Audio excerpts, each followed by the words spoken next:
Soken.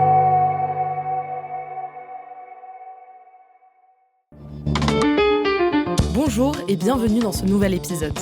Je suis Manon Duboc, chercheuse en sciences sociales, et avec Thierry Pech, directeur de Terra Nova, nous sommes ravis de vous retrouver dans la grande conversation. Nicolas Revel, bonjour. Bonjour. Bonjour. Bonjour. Merci d'avoir accepté cette invitation dans la grande conversation. Vous êtes le patron de l'assistance publique Hôpitaux de Paris, la PHP, pour le dire dans le langage des abréviations technocratiques qu'on va pratiquer un peu, mais qu'on va essayer d'éviter quand même aussi. On va parler du système de santé avec vous. Vous avez donné à Terra Nova, il y a 1 an maintenant, une note qui a fait beaucoup parler sur les impasses à venir et les moyens de les surmonter. Et vous vous apprêtez à publier une deuxième note qui paraît ces jours-ci sur l'hôpital public, et le sujet qui vous occupe la plus grande partie de votre vie actuellement. Avant d'ouvrir la conversation, je voudrais que Manon rappelle les grandes étapes de votre parcours, parce que ça n'est pas votre première occupation.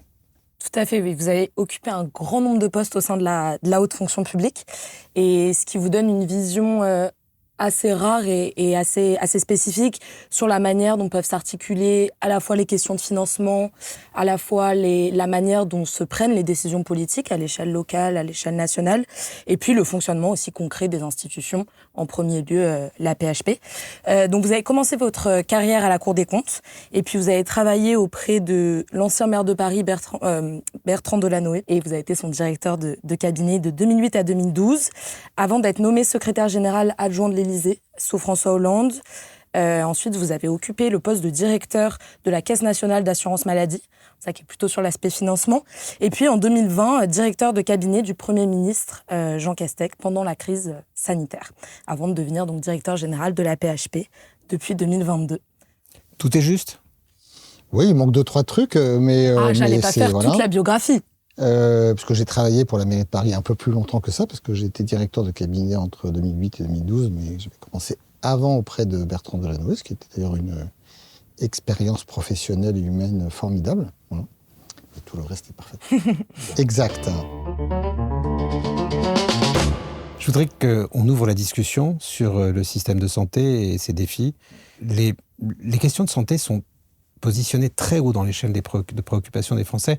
C'est pas la première fois, mais cette fois-ci, c'est même la première préoccupation d'après une enquête tout à fait récente. Ils ont de bonnes raisons de s'inquiéter. Je voudrais que vous nous les expliquiez, selon vous. Les défis à venir sont nombreux, et je crois qu'il faut les avoir en tête pour pouvoir aller plus loin. Alors d'abord, je pense que si la santé est déjà, et depuis longtemps, une des toutes premières préoccupations, c'est que c'est déjà un sujet difficile. Et ce sujet difficile, c'est d'abord pour les Français celui de l'accès aux soins, de pouvoir trouver un médecin, d'être hospitalisé rapidement dans de bonnes conditions quand on en a besoin. Ça, c'est aujourd'hui déjà un ressenti. Mais en effet, ce qui rend ce sujet encore plus aigu et même inquiétant, c'est qu'en fait, ce qui arrive devant nous, c'est une augmentation très significative de la demande, du besoin, de ce qui va être le recours aux soins. Pour 2 raisons. La première, c'est que la population française vieillit, on le dit depuis longtemps, mais on va rentrer là maintenant dans des années, des décennies, où le vieillissement va être spectaculaire. C'est-à-dire que l'entrée dans au-dessus de 75 ans, là où vraiment on est dans une augmentation très forte des pathologies, ce qu'on appelle pathologies chroniques au long cours. Mais il y a plus que ça. C'est-à-dire qu'il y a ce facteur d'âge, et puis on voit déjà qu'à âge égal, on a une augmentation d'un certain nombre de pathologies chroniques. C'est le cancer, le diabète, les maladies cardiovasculaires, c'est tout ce qui relève de la santé mentale, qui augmente en France, et parfois pour certaines pathologies plus en France que dans certains autres pays, et les deux se cumulant va conduire à une augmentation très importante du nombre de patients chroniques. Ce sont des patients atteints de pathologies qui nécessitent qui vont être malades sur une très longue durée, parce qu'on les soigne sur une très longue durée. On a aujourd'hui 25 millions de patients atteints d'une maladie chronique. C'est d'ailleurs beaucoup plus que les personnes qui sont en affection de longue durée, dont on parle beaucoup, ceux qui sont exonérés à 100%. Et on pense qu'en 2035, c'est-à-dire maintenant dans moins de 10 ans, ce 25 millions va devenir 30 millions. Ça, c'est le choc démographique, épidémiologique qui arrive. et qui arrive sur un terrain qui est déjà un terrain, entre guillemets, fragile. Et donc ça pose à notre système de santé plusieurs questions, deux principales. La première, c'est comment on va, et c'est ça l'attente des Français, ce qu'ils demandent, c'est comment on va répondre à ce besoin, à cette demande, comment on fait en sorte qu'il y ait un médecin ou un soignant, il n'y a pas que des médecins, pour prendre en charge davantage de malades. Et la deuxième question, c'est comment on finance cela. Et on le finance en maintenant un haut niveau de remboursement, parce que le haut niveau de remboursement, c'est ce qui permet quand même aussi aux Français ou à nos concitoyens d'accéder aux soins, sans barrière financière. Est-ce que ça veut dire que la France va devoir augmenter ses dépenses de santé dans Oui, les dépenses. En fait, les dépenses de santé, elles augmentent chaque année. La question, si on prend le sujet économique, c'est de savoir de combien elles vont augmenter chaque année. On a la chance en France d'avoir une sécurité sociale. Et c'est précieux parce que ça permet aujourd'hui que 80% des dépenses de santé soient prises en charge par l'assurance maladie. Voilà. Je pense qu'il faut préserver ça. C'est un acquis considérable. Voilà. Mais en face des dépenses, il faut des recettes. Les recettes, c'est les cotisations sociales, c'est la CSG, c'est parfois d'autres recettes qui sont affectées à la sécurité sociale. Ces recettes, elles augmentent... Ce qui est la tendance. Ce qui est en réalité la tendance naturelle. Ce qu'on appelle la tendance naturelle, c'est si on laisse les choses aller, c'est que si on ne touche à rien, si on laisse la consommation de soins de se faire, si on ne touche pas au prix, si on ne touche pas aux conditions de remboursement, la dépense, elle va plutôt être de 4% par an en plus. C'est qu'il y a des facteurs absolument légitimes, c'est que la population vieillit, les besoins de santé progressent, et puis on y reviendra. Il y a aussi dans cette consommation de soins des choses qui sont évitables parfois, parce qu'on n'est pas bon sur la prévention, parce que parfois il y a des soins qui ne sont pas utiles, qui sont redondants. Mais cet enjeu-là, en fait, il est très important, parce que la manière dont on doit, et je pense qu'on doit essayer de tenir cette dépense plutôt vers 2,5-3%, plutôt que 4%, parce qu'on ne sait pas financer 4%. Et quand on ne sait pas financer 4%, soit on fait du déficit. Et ça veut dire, en fait, oui, ce qui se passe aujourd'hui et beaucoup aujourd'hui. Ça veut dire en fait qu'on a théorisé le fait que les dépenses de santé de la génération qui se soigne le plus, c'est-à-dire les personnes plutôt âgées, va être financée par de la dette qui va peser sur peut-être même pas leurs enfants, mais même leurs petits-enfants, ce qui je trouve est un sujet moral quand même. Soit vous augmentez chaque année vos recettes, plus que l'augmentation naturelle des recettes, donc vous augmentez le taux de cotisation, le taux de CSG, le taux de TVA. Et dernière solution, et c'est malheureusement un peu ça qu'on a fait des années avant le Covid, soit vous maîtrisez la dépense en non pas touchant tellement à la consommation de soins, ni au taux de remboursement, ce qu'on n'a pas tellement fait avant le Covid, mais au niveau des prix. C'est quoi les prix dans le système de santé? C'est le tarif de la consultation chez le médecin. Et c'est surtout, par exemple, le prix que vous payez pour les médicaments, ou que la Sécu paye pour les médicaments, et les tarifs hospitaliers. Et en fait, on a beaucoup agi sur ce levier des prix, en fait. Et c'est d'ailleurs, la France a eu, en gros, une régulation... Singulièrement sur les tarifs hospitaliers? En fait, sur deux postes, essentiellement, qui ont été les plus gros contributeurs à la modération de la dépense, que sont les prix des médicaments, qu'on a négocié de manière extrêmement forte en France, et qui fait que quand on se compare aux autres pays, on a une évolution du poste médicament qui a été une des plus, je dirais, faibles de tous les pays de l'OCDE occidentaux. Et puis, la dépense hospitalière. Et comme on a fait sur la dépense hospitalière, c'est qu'on a en effet, pendant toutes les années 2010-2020, baissé chaque année, le tarif des actes hospitaliers. Je ne connais pas, moi, d'autres secteurs de l'économie française qui aient subi une baisse de la rémunération des actes, non pas une fois, mais chaque année sur une aussi longue durée. Qu'est-ce qu'on cherchait à faire, ou ce que les pouvoirs publics cherchaient à faire, c'était de se dire qu'il y avait probablement besoin de faire plus de productivité dans le système hospitalier, considérant qu'il y avait un peu trop de dépenses, un peu trop gros, trop nombreux et trop chers. Bon. Et vous écrivez que les gains de productivité ont été spectaculaires. Ça aboutit en effet à ce que, quelque part, l'hôpital a fait des gains de productivité sur le travail plus importants dans cette décennie-là que toute l'économie française. 2 à 3 fois plus importants. Oui, que l'évolution moyenne de l'économie française. Bon. Mais ça a aussi un peu essoré le système. C'est-à-dire qu'on s'est aperçu, quand on est rentré dans la crise du Covid, que nos hôpitaux, nos équipes médicales, soignantes, sont arrivées, comment dire, déjà dans un état de grande fragilité. Nous, à la PHP, d'ailleurs, on commençait à le voir. Je n'étais pas en responsabilité à l'époque, mais on voyait déjà notre nombre de soignants commencer un tout petit peu à s'éroder, parce que les conditions de travail étaient devenues plus difficiles. Et ça veut dire que c'est des soignants qui partent dans le secteur libéral ou c'est des soignants qui Alors, c'est des soignants qui peuvent partir dans plein d'endroits. Ils peuvent partir en essayant de trouver des conditions de travail plus favorables. Alors, c'est plus favorable, ça va être parce que voilà, la charge en soins, la charge de travail est moins forte dans un autre hôpital, parce que par ailleurs, ils veulent se rapprocher de chez eux. Ils peuvent aller en libéral, en effet. Par exemple, il y a chaque année des infirmières ou des infirmiers qui passent de l'hôpital au libéral. Parfois même changer de métier, on l'a. Donc cette érosion, cette fragilisation, elle est importante d'en parler, parce qu'elle va être spectaculaire après la crise Covid, mais ça veut dire que, pour reprendre à ce qu'est notre grand défi de demain, on va avoir besoin de plus de soignants et de médecins pour pouvoir soigner plus de malades.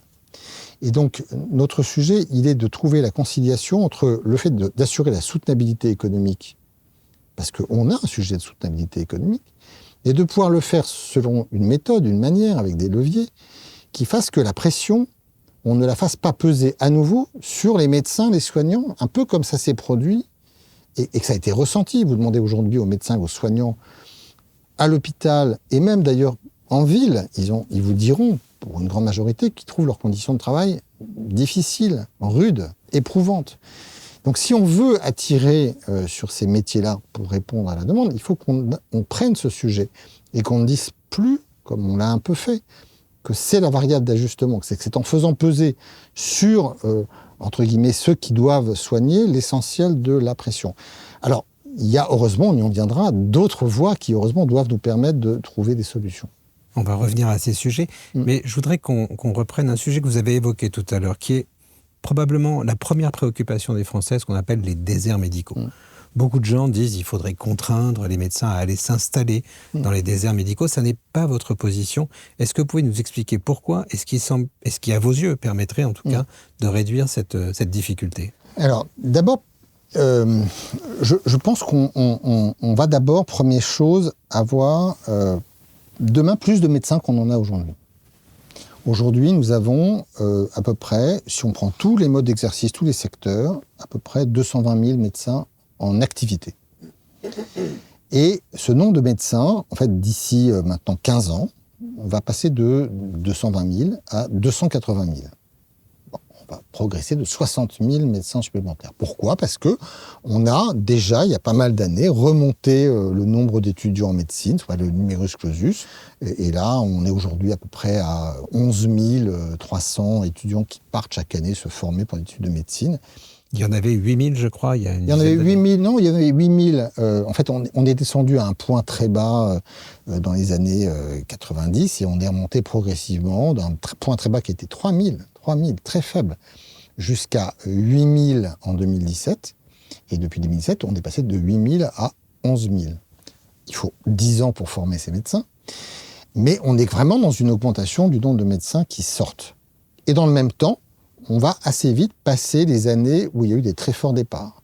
Donc on va créer un solde où il y aura plus d'arrivées que de départs, et c'est ce qui va expliquer le fait qu'on aura 60 000 médecins de plus dans les prochaines années. Et donc, est-ce qu'on va avoir trop de médecins ?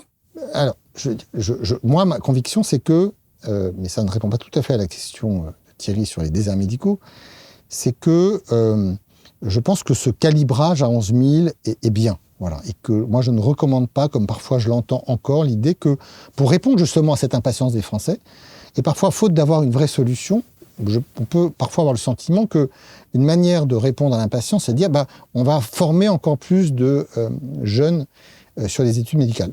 D'ailleurs, parce qu'il y a aussi plein de jeunes qui veulent faire médecin. Et donc, c'est aussi sympa de pouvoir dire tout le monde pourra être médecin. Il y a eu d'ailleurs un précédent Premier ministre qui avait annoncé, mais c'est une annonce qui n'a pas eu de suite, le fait qu'il voulait passer à 16 000 médecins formés chaque année. Ce qui m'amenait dans le premier papier à faire observer que 16 000, en fait, ça signifie à dire que pour une génération, il y aurait un médecin pour 50 personnes, ce qui est quand même un ratio qui s'interroge. Bon. Il y a quand même deux choses qui doivent tempérer cette idée qu'il faudrait toujours plus de médecins. Parce que ce sont des choses, la première, sur lesquelles il faut vraiment qu'on investisse. C'est qu'on a en réalité des paramédicaux, des infirmières, pour l'essentiel, mais pas que, d'autres métiers paramédicaux, à qui on pourrait faire beaucoup plus, faire beaucoup plus. C'est parfois des formations en 5 ans, mais y compris pour des infirmières qui ont une formation en 3 ans, en réalité, investir sur ce métier, sur sa spécialisation, sur sa formation, sur sa capacité à pouvoir, à ce qu'on puisse leur déléguer davantage de choses, sur des choses à la fois simples de prévention, de suivi, mais qui sont importantes, permettrait en réalité de décharger les médecins d'un certain nombre de choses qu'ils font aujourd'hui et qui ne relèvent pas nécessairement de 10 ans d'études. Bon. Et donc je pense que investir là et sans attendre 10 ans sur une montée en compétences, une montée en responsabilité de ces métiers intermédiaires, notamment autour du métier infirmier, est un élément absolument fondamental.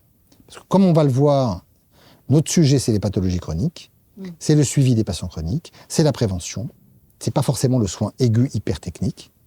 Et là, dans des organisations de soins très bien coordonnées avec des médecins qui supervisent, ces métiers infirmiers spécialisés, avancés, peuvent être extrêmement précieux. Bon. Et il y a un deuxième point qui va quand même un peu chambouler les choses, même si on le devine, on le pressent, mais ça va être très spectaculaire, c'est l'intelligence artificielle, qui va quand même faire gagner beaucoup de temps au corps médical. Donc ces deux éléments me font penser que le sujet n'est pas d'augmenter toujours plus le nombre de médecins. Il est de se dire, tous ces médecins qu'on forme pour demain, et ça vaut d'ailleurs aussi pour les métiers paramédicaux, comment on les oriente en fait en réalité. Parce que c'est pas le tout de former des médecins ou des infirmiers, c'est de savoir pour les médecins, dans quelle spécialité ils vont exercer. Et on voit aujourd'hui qu'on a des spécialités qui sortent très haut, parce que les niveaux de revenus sont très importants. Et d'autres par exemple c'est certaines chirurgies, c'est l'ophtalmologie, c'est la radiologie, parce que ce sont des métiers qui, quand vous l'exercez à titre libéral, peuvent vous permettre, par les honoraires libres et le secteur 2, de gagner beaucoup d'argent. Et donc on voit bien que c'est ça qui sort les premiers. À l'inverse, on a des besoins très importants en cancérologie, en gériatrie, en psychiatrie, en pédiatrie, en néonatologie. Et là, c'est beaucoup plus difficile. Donc on a un premier sujet de savoir comment on oriente ces futurs médecins là où sont les besoins. Là où sont les besoins. Et dans quelle spécialité. Et de faire en sorte qu'on les ait aussi, là on a besoin en termes de cadre d'exercice, libéral versus hôpital. Hôpital public, hôpital privé.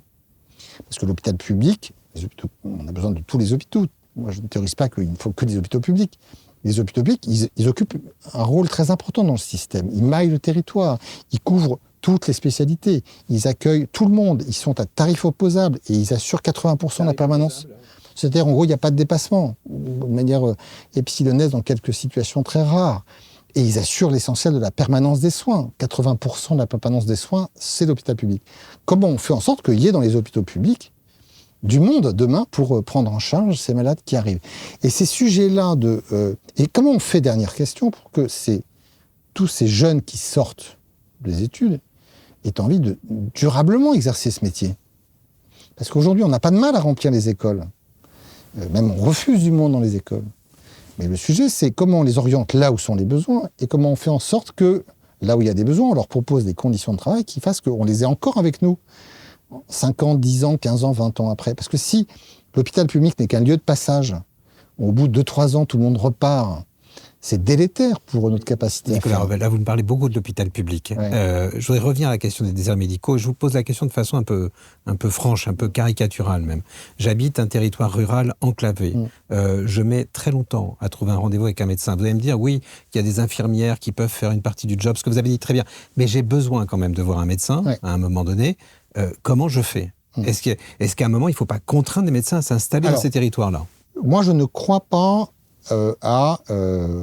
au fait qu'on puisse et qu'on doive contraindre le lieu de l'installation principale. Je pense qu'il faut qu'on mette un peu plus de contraintes, mais pas tout à fait là-dessus. Je pense qu'on a 2 phénomènes qui vont structurer la réponse à la question. Je pense que les médecins généralistes, ils vont être plus nombreux demain, puisque ce sera à peu près une petite moitié des 60 000 de plus. Ils se répartissent sur le territoire de manière assez bonne. Ils ne se concentrent pas dans les grandes villes et ils vont un peu dans tous les départements, y compris les moins peuplés. Et ça se voit très bien dans des statistiques que je cite dans mon papier, quand on regarde là, sur les dernières années, comment ils se répartissent entre les départements. C'est beaucoup plus compliqué sur les spécialistes, et je pense que c'est là qu'on va avoir un problème de fond. C'est non seulement trouver un médecin traitant, mais c'est surtout accéder à une consultation spécialisée. Et là, pour le coup, on voit que c'est parfois des délais très très longs, parce qu'aujourd'hui, on a un sujet de pénurie, mais on voit aussi que les médecins qui vont sortir vont avoir toujours plus tendance à se concentrer dans les grandes villes. D'abord parce que ces médecins spécialistes, quand ils sont en libéral, 3 sur 4 s'installent en secteur 2, c'est-à-dire qu'ils pratiquent des dépassements d'honoraires pour des raisons de revenus, et qu'on a plus de facilité à pratiquer des tarifs élevés dans des grandes villes où il y a plus de pouvoir d'achat et de capacité à payer que dans des territoires plus faibles. Et deuxièmement, parce que par ailleurs, il y a une tendance à ce que là où il y a des spécialités techniques, il faut demain investir beaucoup plus sur des équipements, des plateaux techniques. Tout ça a besoin de se regrouper, investir ensemble, et plus d'autres facteurs plus sociologiques fait que ça va aller vers les grandes villes. Donc c'est là, je pense qu'il faut qu'on amène une réponse. Et que la réponse, c'est une contrainte qui n'est pas le lieu d'exercice principal. Et comme je l'avais proposé il y a un an, c'est un dispositif qui est de dire à un médecin qui travaille à l'hôpital ou en libéral, vous devez consacrer X temps, X part de votre nombre de jours par mois, à venir faire des consultations avancées dans des territoires ou des lieux qui ne sont pas à 400 km de chez vous. Parce que partout autour, il y a évidemment de quoi faire. Dans des endroits où il y aura évidemment un équipement prévu qui vous permet de faire de la cardiologie, de l'ophtalmologie ou que sais-je. Vous ne les ferez pas en secteur 2, mais vous les ferez à tarif opposable. Et du coup, on va projeter une offre de soins, de consultation. Première réponse. Je pense que ça, aujourd'hui, on tourne autour de cette idée, mais on l'approche uniquement sur la base du volontariat. Certains le font déjà. Et on voit que là où ça se passe, c'est super. Et d'ailleurs, les habitants se trouvent très bien. Donc la formule fonctionne. Sauf que quand c'est du volontariat, en fait, on attrape très peu de monde et on a très peu de médecins. Bon, votre idée, pour bien comprendre, c'est de le rendre obligatoire. Et pour tous les médecins. En fait, c'est de dire pour les hôpitaux, les hôpitaux qui emploient des médecins publics, il faut que ce soit en gros dans le contrat. Et donc, on doit pouvoir à un moment donné projeter nos médecins dans des lieux de consultation avancés, mais y compris pour les libéraux. Et notamment ces libéraux en secteur 2 qui s'installent dans des grandes métropoles. Il faut évidemment une organisation qui doit être pilotée par l'Agence régionale de santé, qui sera de dire voilà les lieux où on veut qu'il y ait des médecins qui viennent consulter, on les a équipés, et ensuite on fait appel à.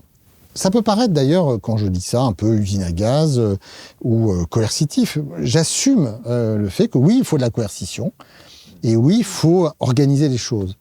Parce que je pense qu'on doit pouvoir concilier ce qui va être une tendance naturelle à, encore une fois, plutôt concentrer l'offre experte et spécialisée. Mais on ne peut pas abandonner des territoires en disant vous n'aurez qu'à prendre votre voiture et prendre un rendez-vous en ville, a fortiori quand on a autant de secteur 2 qui va s'installer dans les grandes villes.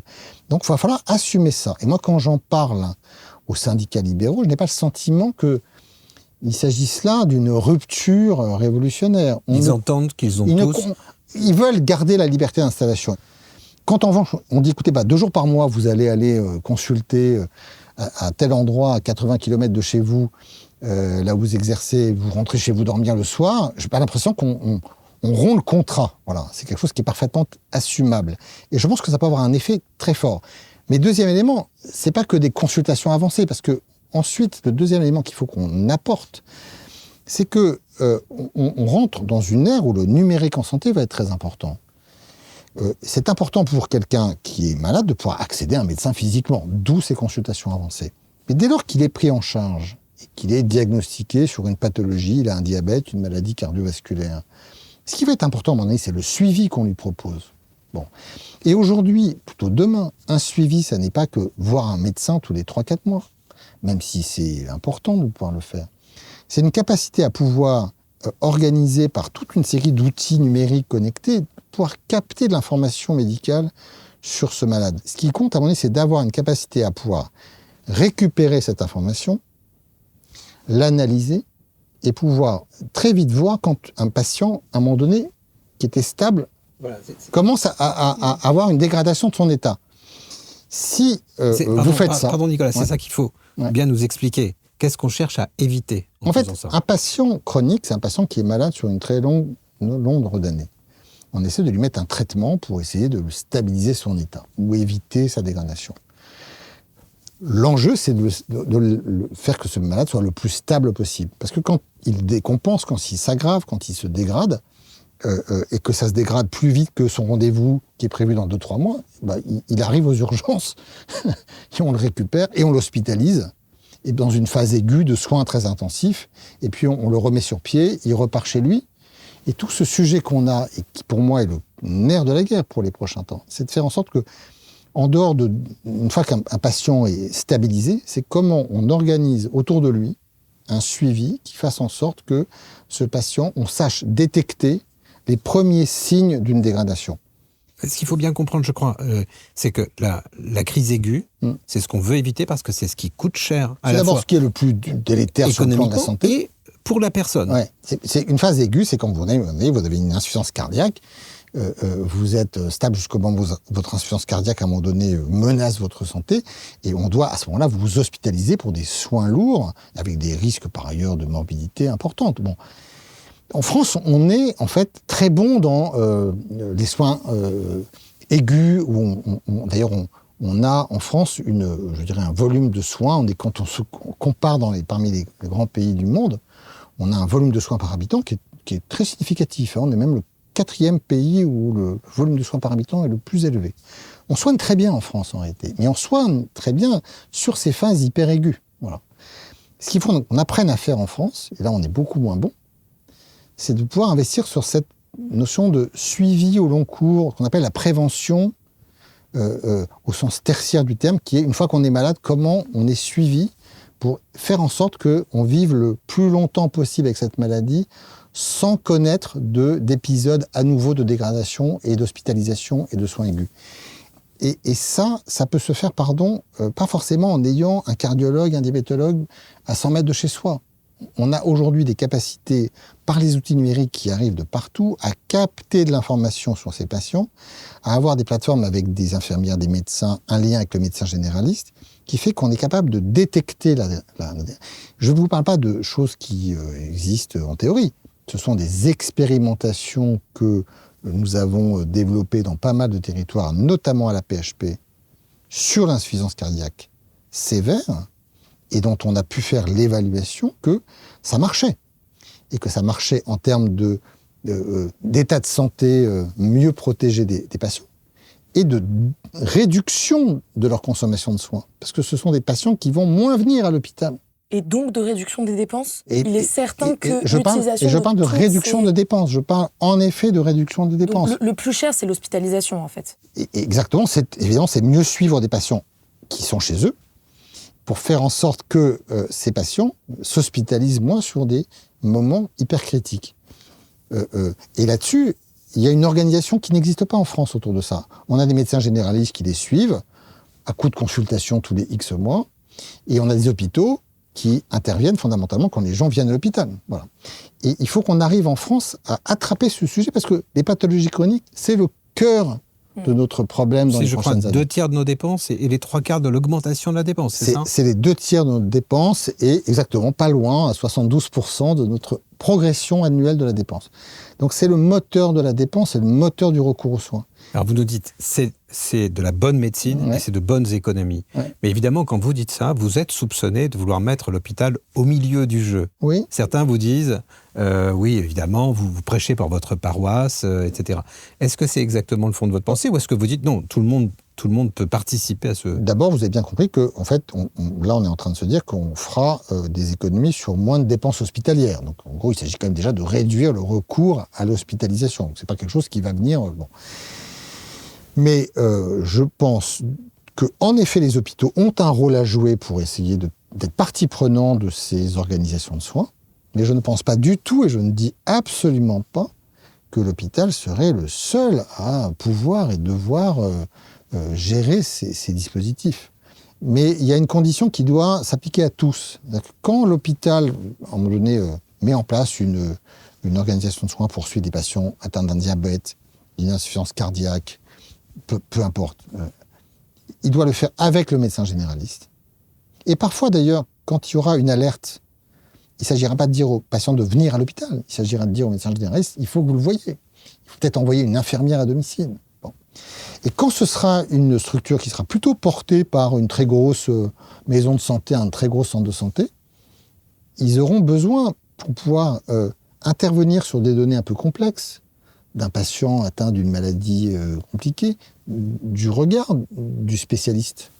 Il faut qu'on soit beaucoup plus innovant qu'on ne l'est, et qu'on décloisonne le système, et qu'on utilise beaucoup plus fortement des outils numériques qui, encore une fois, sont la nouvelle donne qui vont nous permettre d'être... Imaginez un instant, je suis le gouvernement, le prochain gouvernement, et je dis, je vais suivre ce que dit Nicolas Revel, je viens vous voir et je vous dis, le prochain plan, les prochains investissements pour réaliser ce suivi en continu des maladies chroniques, c'est sur quelle famille de pathologies ? Par exemple, alors, il se trouve que depuis le papier que j'ai fait dans Terra Nova, il y a 1 an, d'ailleurs, on travaille avec le ministère là-dessus. Cette idée n'est pas restée, entre guillemets, sans écho. Et donc, on a engagé un travail avec les directions du ministère et qui, du coup, dans ce cadre-là, nous ont demandé à la PHP, et ce qu'on fait d'ailleurs avec, pas tout seul, en y associant d'autres établissements et des représentants du monde libéral, de pouvoir proposer justement, alors, sur quelques pathologies. On va commencer par quelques pathologies. Le diabète. Le diabète, oui. Ouais. Tout ce qui est, puisqu'on fait déjà l'insuffisance cardiaque sévère, donc on va continuer. Les troubles du rythme cardiaque, qui sont une troisième famille. Tout ce qui est dans le champ de la rhumatologie, toutes les fractures ostéoporotiques. C'est-à-dire qu'en gros, les fractures des membres, surtout inférieurs, du grand âge, liées à une fragilisation osseuse, et qui sont une énorme consommation de soins qu'on pourrait éviter. Et on veut s'attaquer, dernière famille, à quelque chose d'encore plus ambitieux, qui est la personne âgée polypathologique. Et d'ailleurs, ça peut paraître ambitieux, mais parce qu'on a là aussi des expérimentations qui ont commencé, et qui nous démontrent qu'en fait, on est capable de le faire. Ce qu'il faut qu'on arrive à faire en France, c'est de passer à l'échelle. Et on voit bien qu'on a fait plein d'expérimentations depuis maintenant 4-5 ans, dans un cadre d'un dispositif qu'on a... qui est né en 2018, et on a du coup plein de matières. Les articles 51. Les fameux articles 51. Il y en a à peu près 150 expérimentations différentes. Bon, toutes n'ont pas été évaluées, mais on voit bien que tout ce qui marche répond à cette famille d'interventions. Investir, non pas sur le soin en tant que tel, mais sur le suivi, avec une pluralité d'acteurs, pas seulement des médecins, des infirmières, et parfois des interventions qui mobilisent d'autres compétences. Et quand on investit sur cette qualité du suivi ou de la prise en charge, en fait, on voit bien qu'on freine la dépense, on améliore la santé, on freine la dépense, ou même parfois on la réduit en valeur absolue. Et je pense qu'il faut faire pivoter le système. Jusqu'à présent, je vous l'ai dit, on essayait de maîtriser la dépense en serrant les prix et en mettant de la pression sur ceux qui soignent. Il faut leur donner les moyens de faire de la meilleure médecine. La meilleure médecine, c'est pas 10 000 actes d'IRM, 10 000 interventions chirurgicales dont on peut discuter de l'utilité. C'est d'investir sur des moyens de pouvoir suivre ces patients chroniques de telle sorte que, en investissant un peu sur ce suivi longitudinal, on évite des interventions plus lourdes, plutôt hospitalières, parce que malheureusement, l'état se dégrade, parce qu'on n'a pas vu venir, on n'a pas su réagir, que le rendez-vous était dans 2 ou 3 mois, et qu'entre-temps, il s'est passé 10 000 choses. On a parlé de l'hôpital à plusieurs reprises et de la PHP. J'aimerais vous montrer un extrait de ce reportage qui a été fait par TF1, que je vous laisserai commenter juste après. Face aux difficultés de recrutement, la direction a drastiquement changé les conditions de travail des infirmières. Il y avait beaucoup d'absentéisme qui était dû vraiment à la charge de travail qui devenait insoutenable pour les équipes. Quelle solution vous avez trouvée ? On est passé d'une infirmière s'occupant d'un groupe de 14 patients à une infirmière gérant un groupe de 8 à 9 patients. Aujourd'hui, seul un poste est encore vacant, mais les salaires des infirmières françaises restent encore inférieurs à ceux de nos voisins européens. Je peux vous demander combien vous gagnez aujourd'hui ? Oui, en moyenne, je vais gagner, on va dire, 2200 €. Quand j'ai des nuits, si j'ai un mois entier de nuit, je vais aller jusqu'à 2005-2007. Et vous pensez quoi de ce salaire ? Par rapport aux responsabilités, à tout le travail qu'on fournit et la vie de famille aussi à gérer à côté, etc., c'est pas assez. Parce que les contraintes, on ne se rend pas compte, mais vous faites des journées de combien d'heures ? 12 heures. Vous sentez cette fatigue déjà? Oui. Ouais. Ça fait 5 ans que je suis infirmière. J'ai déjà vu une dégradation, si je peux dire, de ma santé. Comment on répond à ces problèmes de conditions de travail au sein de l'hôpital? Je le disais tout à l'heure, en fait, c'est vraiment ce sujet-là qui nous a frappé de plein fouet après le Covid, et sur lequel on avait les premiers signes avant le Covid. Ça avait commencé avant le Covid. Bon. Et à la paix, par exemple, parce que c'est le grand CHU Île-de-France, on a été particulièrement secoués par ça. Je vais vous donner un chiffre. On a à peu près 17 000 infirmières qui travaillent dans nos 38 hôpitaux. Bon. Entre l'avant-Covid, l'année 2019, et ce qui s'est passé dans la foulée au moment où on a perdu les effectifs, au pire de la crise, nous avons une baisse d'effectifs infirmiers de 12%. À peu près 2200 infirmières de moins. Je ne parle pas des départs, je parle du solde entre les départs et les arrivées. Bon. De sorte que nous avons fermé massivement nos lits. Nous étions avant la crise à peu près à 8-9% de lits fermés, ce qui était déjà un peu beaucoup parce qu'on avait commencé à avoir ce sujet. On est monté à 20% de nos lits fermés. Et là, et pareil pour les blocs de chirurgie. Donc là, c'est des prises en charge qui deviennent très compliquées. Des gens qui attendent aux urgences de pouvoir être hospitalisés parce qu'on a besoin de les hospitaliser. C'est des délais pour accéder aux blocs. Bref, le système de santé commence à dysfonctionner. Bon. Et ça, c'est d'abord lié au départ de ces Et donc, soignants. ça a été un départ très important. Moi, c'était mon premier sujet quand j'arrive en juillet 2022 à la tête de la PHP. C'est cette crise-là qui est devant moi. Et c'est une peur panique dans les équipes, parce qu'on voit à un moment donné une érosion, une capacité de soins qui se dégrade, et on se dit, mais comment on va attraper ces choses-là? Bon. Donc on a fait un travail collectif pour essayer de travailler sur les conditions de travail. Le sujet, il est très ressources humaines, management. Enfin bon. Et donc ça renvoie à toute une série d'interventions. C'est effectivement la charge de travail, voilà, pour chacun des infirmières. Les chiffres qui sont cités dans le reportage, il y a eu un ajustement. Le 1 pour 14, en fait, qui passerait à 1 pour 8, ça a sûrement dû se produire dans quelques services. Ça ne peut pas s'être reproduit dans tous les services, y compris de cet hôpital qui est dans ce reportage. Parce que d'abord, ça voudrait dire qu'on aurait quasiment multiplié par 2 les effectifs infirmiers, ce qui me paraît improbable. Et puis parce qu'il y a de toute façon déjà des services qui étaient déjà sur des ratios plus bas, parce que la réglementation... Voilà. Mais oui, il y a eu, au moment du Covid, un ajustement des ratios infirmiers. Depuis 2 ans, on les tient et on les respecte, ça ne bouge plus. Bon. Mais on a fait attention à ça. Bon. C'est la charge en soins. L'infirmière dit « je travaille 12 heures ». En fait, elle a des journées de 12 heures de telle sorte qu'elles ne viennent pas 5 jours sur 7 travailler. C'est une aspiration très forte, en fait, des nouveaux soignants, qui est de dire « je fais des journées un peu plus longues, mais j'ai plus de jours de repos ». Bon. Et nous, à la PHP, on a essayé de travailler sur des journées en 12 heures, parfois en 8h45 ou en 9 heures, pour dégager plus de jours off. Voilà. Et puis, on a travaillé sur des choses qui sont hyper importantes. C'est le sentiment qu'on passe son temps, notamment quand on est médecin soignant, à faire des choses qui n'est pas son métier. Cette charge mentale, cette sorte de pollution, pèse énormément sur les gens qui disent « mais moi, je n'ai pas signé pour ça ». Mon travail, c'est de m'occuper des patients. Ils ont le sentiment de ne pas pouvoir faire bien leur travail. Exactement, parce qu'à un moment donné, il y a à la fois une charge en soins qui est là, et quand un hôpital dysfonctionne, qu'il faut passer du temps à gérer des parcours, des problèmes d'intendance, des problèmes administratifs, de ressources humaines, de commandes, d'équipements, tout ce truc-là, on dit, mais moi, faut que ça marche autour de moi. Moi, je suis médecin, je suis infirmière, c'est pas mon métier de faire ça. Et donc, on a, nous, à la PHP, recréé des postes administratifs, techniques, logistiques, mais dans les services. Pourtant, l'une des grandes critiques sur les finances de l'hôpital, précisément, c'est que trop de budget part dans l'administratif, voilà. Dans l'administration. Ça, c'est quelque chose que j'entends et sur lequel je merci de me poser la question, parce que j'adore tordre le cou à ce truc-là. Allez-y, tordez le cou. Bon, c'est parti. Puisque on a eu à un moment donné une sorte de truc qui a commencé à circuler en disant l'hôpital est suradministré. Et il y a eu un chiffre terrible d'ailleurs. On a dit 38% des professionnels qui bossent à l'hôpital sont des administratifs. Et 38% en France, alors que ça n'est que 28% en Allemagne. Et moi, je dis, mais 38% ou 28%, c'est énorme d'avoir 28 ou 38% d'administratifs. Mais c'est pas le cas.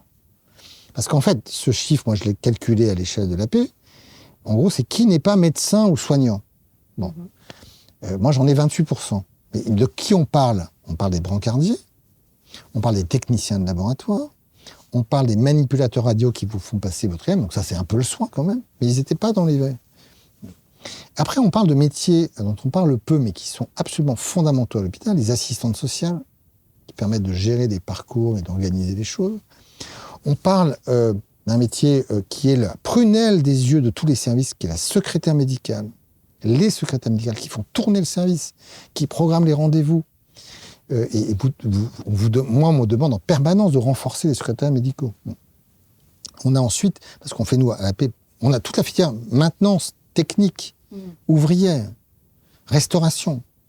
On a toute la filière informatique, numérique, qui fait tourner les systèmes d'information, qui dépanne les postes. Et puis comme on fait beaucoup de recherche, on a beaucoup de techniciens de recherche qui aident les médecins qui font des études.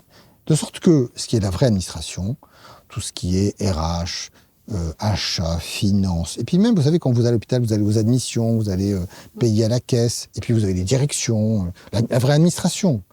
C'est à la paix 6,4% des effectifs. 6,4%. On peut discuter de ce 6,4%, on peut trouver des moyens de réduire un tout petit peu, et on y travaille d'ailleurs, mais je ne considère pas que ce soit ça le sujet. Et en fait, en réalité, c'est d'autant moins de sujet qu'aujourd'hui, je vous le dis, les équipes médico-soignantes, ils nous demandent des postes, à la fois souvent pour renforcer les effectifs soignants, ça d'accord, mais aussi pour les aider à mieux gérer l'environnement du soin. Ça s'appelle les fonctions support, en proximité. Moi, j'ai créé des postes de logisticiens, dont je vous parlais, auprès des services. Très souvent, ils me demandent de pouvoir... une aide-soignante qui a envie d'évoluer, on peut lui confier une fonction qui va permettre à René de mieux coordonner des choses au sein du service. Et ça, c'est vécu précisément par les équipes comme étant une énorme bouffée d'oxygène pour eux. Puis, il y a une dernière dimension, je ne vais pas être trop long, c'est qu'on a parlé des effectifs, on a parlé des schémas horaires, en gros du temps de travail. Il y a quelque chose qui est très important, c'est le climat de travail. C'est très important dans les équipes.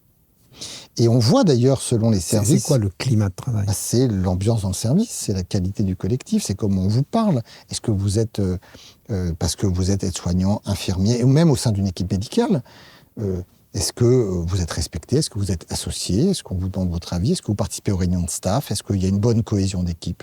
Est-ce que, quand il y a des problèmes, on les évoque? Ou est-ce qu'on ne les évoque pas? Est-ce qu'à un moment donné, on s'organise pour pouvoir, soi-même d'ailleurs, au sein de l'équipe, trouver des solutions? Est-ce qu'on fait de la formation au sein du service pour, à l'heure du déjeuner, très régulièrement, revoir des choses, des process, des protocoles, partager des évolutions, des innovations? On est en train, nous, beaucoup de travailler là-dessus, hein, par plein de modalités qui prennent très bien, parce qu'il y a en réalité une immense aspiration à ce que les choses se passent de manière respectueuse et un peu plus, je dirais, confraternelle. Y compris, si on met les pieds dans le plat, y compris chez les mandarins, chez les grands chefs de service? Je pense que les médecins, d'abord, on pose la question parce que, quelque part, l'hôpital est historiquement un lieu rude, dur. Et très hiérarchique. Très hiérarchique, très mandarinal, très cloisonné, et où la formation est dure, historiquement, culturellement. Ça a laissé une trace assez forte. Mais je pense que les actuelles, les générations qui arrivent, pas uniquement les plus jeunes, aspirent à autre chose. Parce que les médecins ou les soignants sont faits comme tout le monde. Ils souhaitent que les choses qu'on puisse être respectées, qu'il y ait un peu de solidarité, de bienveillance, de cohésion. C'est vrai dans l'hôpital comme partout ailleurs. Et je pense que ce travail sur cette culture managériale ou culture d'entreprise, je ne sais pas comment le dire, de collectif, il faut le faire à l'hôpital. Et on le fait d'ailleurs, vraiment, à la paix comme ailleurs. Et ça produit des résultats. Et là où ça ne marche pas dans des services où il peut y avoir des climats, des ambiances, des conflits, on voit à quel point ça peut partir très vite dans des départs massifs. Donc, on voit la différence entre là où ça marche bien, où c'est pris, où c'est pas pris. Et donc, moi, on a une vraie politique qui est de pousser les gens à signaler, et ensuite de pouvoir évidemment regarder les choses de près, voir comment on peut intervenir, et de sanctionner des comportements qui, individuellement, peuvent être vécus comme ça. On a toujours fait comme ça, on le connaît depuis si longtemps, ce médecin ou ce chef de service. Mais en tout cas, tous ces sujets-là, il faut qu'on les prenne. Voilà. Vous avez parlé des techniques managériales. C'est intéressant ça. Est-ce que vous pensez que l'organisation de l'hôpital doit plus s'inspirer d'un modèle d'entreprise privée ? Non, parce que certainement pas. Je dis juste qu'il y a des choses qui, en fait, sont quelque part pour moi un peu universelles. C'est pas plus privé versus public. C'est que quand il y a un travail d'équipe, il faut le savoir faire vivre une équipe et donner à chacun sa place et l'intégrer dans un collectif. De leur donner un peu plus de responsabilité sur des choses sur lesquelles ils pourraient décider à leur niveau, plutôt que tout remonte dans des chaînes hiérarchiques sur lesquelles la réponse tombe de très haut, très tard, et on ne comprend pas bien. Voilà. Et ça, c'est pas public ou privé. Honnêtement, vous allez dans des grandes organisations privées pour avoir exactement les mêmes problèmes. Voilà. Bien sûr. Alors, si je comprends bien, vous voulez leur donner plus de temps en les débarrassant de tâches qui sont pas ce pourquoi ils ont fait ces métiers. Ouais. Vous voulez un meilleur climat. Enfin, à la fin, le travail, c'est aussi une rémunération. Est-ce que vous avez le sentiment d'avoir les leviers pour faire la différence entre quelqu'un qui s'engage dans son travail et quelqu'un qui s'y engage moins? On sait que dans la fonction publique, c'est pas toujours simple, ces sujets. Comment vous les abordez? Est-ce que c'est un sujet, petit 1 et petit 2? Si c'en est un, comment vous le surmontez? Alors, réponse en plusieurs temps, comme d'habitude. Premier temps, bien sûr, la question des salaires est un sujet. Si vous posez la question à quelqu'un, n'importe qui... Surtout qu'on peut gagner beaucoup plus dans le privé, parfois, pour les mêmes activités. Oui, sur certains métiers. Vous demandez, est-ce que vous êtes content de ça? Est-ce que vous souhaiteriez? Je peux vous dire que la réponse est très claire. Quand je suis arrivé dans mes fonctions en juillet 2022, cette question n'est pas la première. Alors, peut-être pour une première raison, c'est qu'on sortait toute une série de revalorisations salariales. Il y a quand même eu, après le Covid, un Ségur de la santé qui a, en moyenne, en gros, Ségur et d'autres mesures qui sont arrivées après, augmenté les salaires de 15%. Voilà. Considérable. Alors, il y a eu un peu d'inflation aussi, mais 15%, c'est quand même considérable. Ça a représenté à peu près 14 milliards d'euros. On n'avait jamais fait ça à l'hôpital public français depuis des décennies. Donc, faut pas le passer par perte des profits. Enfin, aujourd'hui, les salaires restent ce qu'ils sont, et comme vous dites, dans le privé, parfois, sur certains métiers, ils peuvent être... Bon. On n'en a pas parlé, ou on n'en parle pas, on en parle peu, parce que tout le monde sait que dans l'hôpital public, le directeur de l'hôpital n'est pas en capacité de décider des salaires. Puisque dans la fonction publique hospitalière, les salaires sont fixés au niveau national. C'est des grilles de la fonction publique, et même ça c'est le traitement, et puis après il y a des primes parfois, et les primes existent très peu dans la fonction publique hospitalière et sont totalement rigides. Voilà. La question souvent qu'on me pose, c'est finalement, est-ce qu'il ne faudrait pas faire sauter tout ça et faire comme dans le privé où on a plein d'établissements, ça peut être des cliniques, mais ça peut être aussi des établissements qu'on dit non lucratifs, où la direction de l'hôpital aurait les leviers de pouvoir fixer les salaires directement. Moi, je n'y suis pas favorable. En tout cas, je pars du principe que de toute façon, ce serait un tel Big Bang que proposer ça n'est pas raisonnable.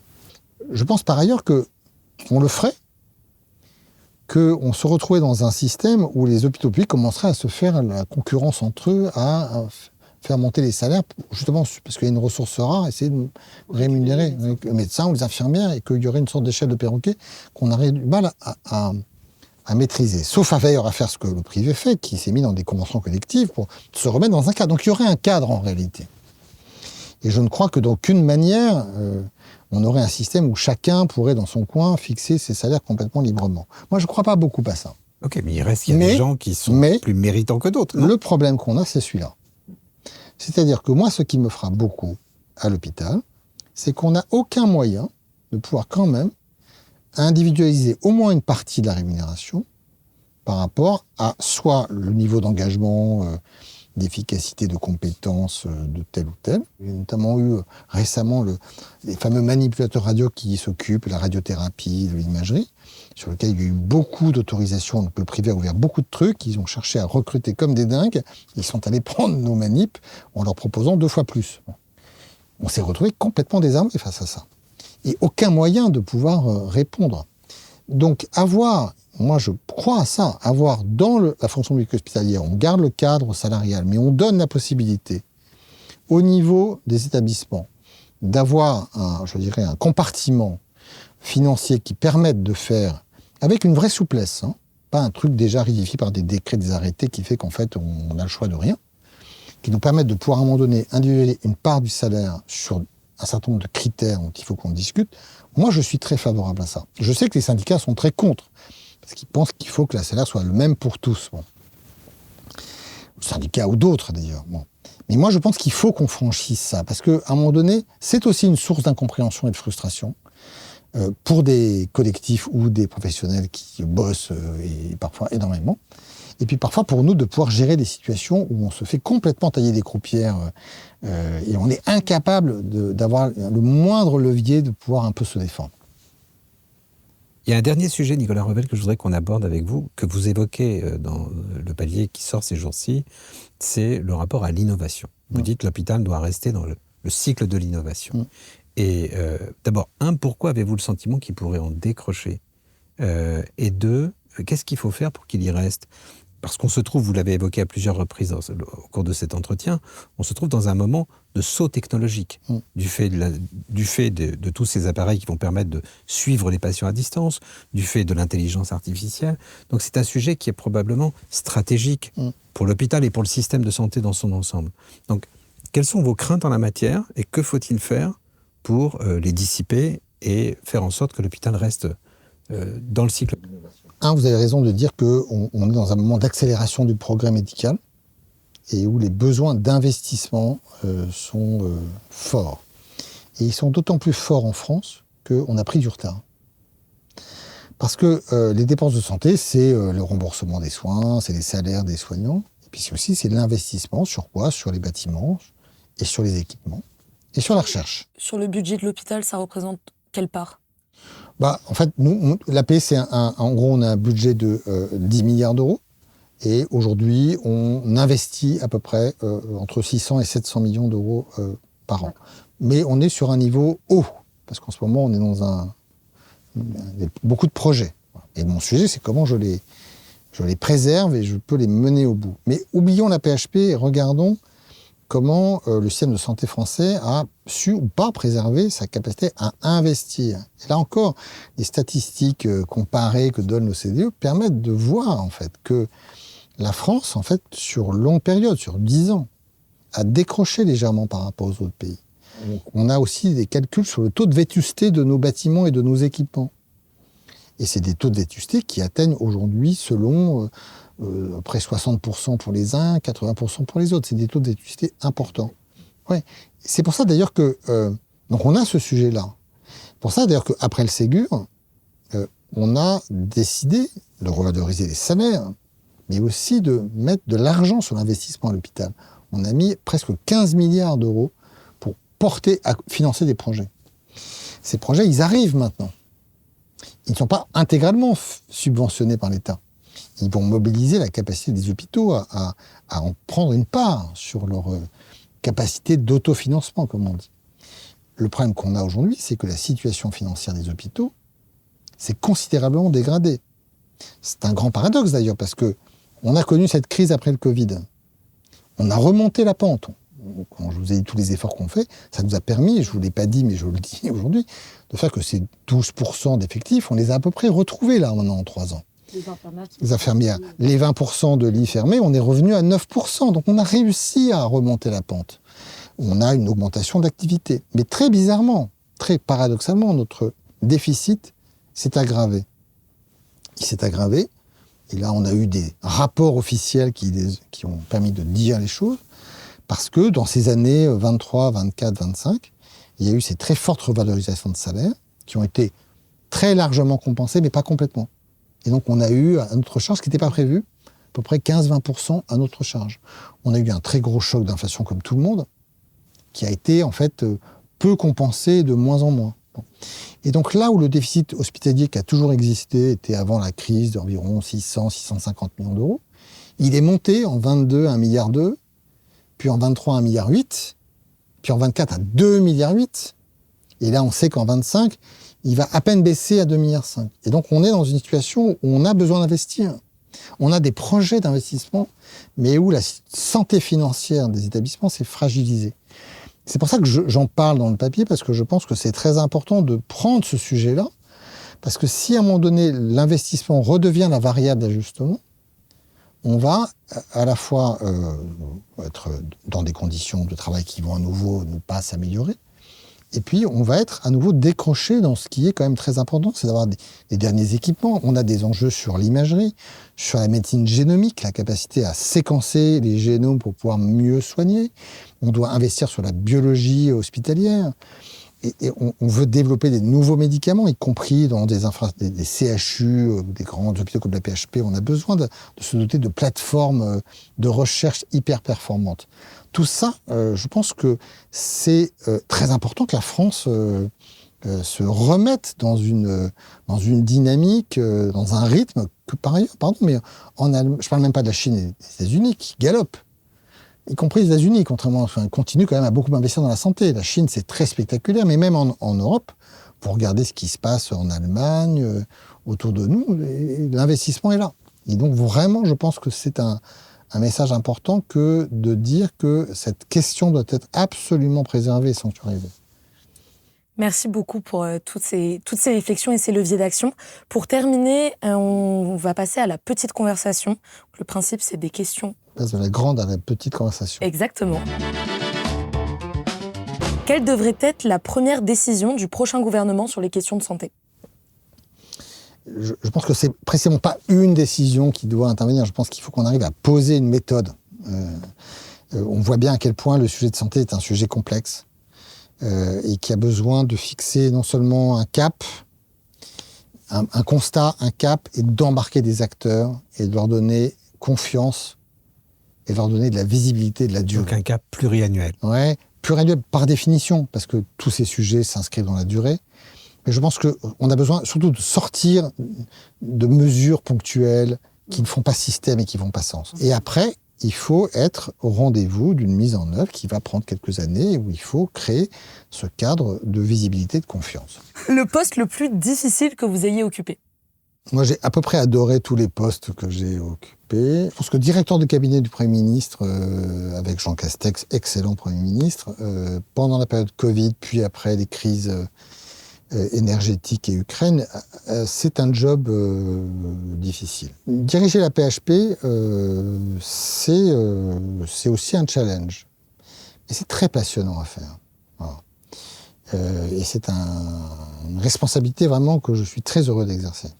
Mais c'est par ailleurs, quand vous avez 100 000 personnes, 1 millier de services, c'est tous les jours plein de choses, des crises, des tensions, des choses qui ne marchent pas. Et combien de patients par an ? On considère, mais il y a un peu de double compte de gens qui viennent, puis on reçoit près de 8 millions de patients dans l'année. La décision la plus importante que vous ayez prise dans votre carrière, pas qu'en tant que directeur de la PHP. Comment dire ? Il n'y a pas comme ça une décision. J'ai jamais eu à appuyer sur le bouton de l'arme nucléaire ou à la PHP. Finalement, ce qui me frappe, c'est que c'est pas un exercice solitaire. C'est pas une décision qu'on prend. Parfois, on doit décider des choses. Mais le job, c'est d'abord de construire un cadre collectif et de faire en sorte que ce qui va porter ce qu'on fait à la tête de tel ou tel, c'est une énergie collective. Très bien, merci beaucoup pour toutes ces idées et toutes ces réflexions. Très bien, merci beaucoup, merci à vous. Merci à vous Nicolas deux. Robert. Merci. Merci d'avoir écouté notre podcast. Vous pouvez retrouver tous les épisodes et toutes nos publications sur notre site et nos réseaux sociaux. Partagez l'épisode, parlez-en autour de vous pour faire vivre la conversation. Et à dans 2 semaines pour le nouvel épisode.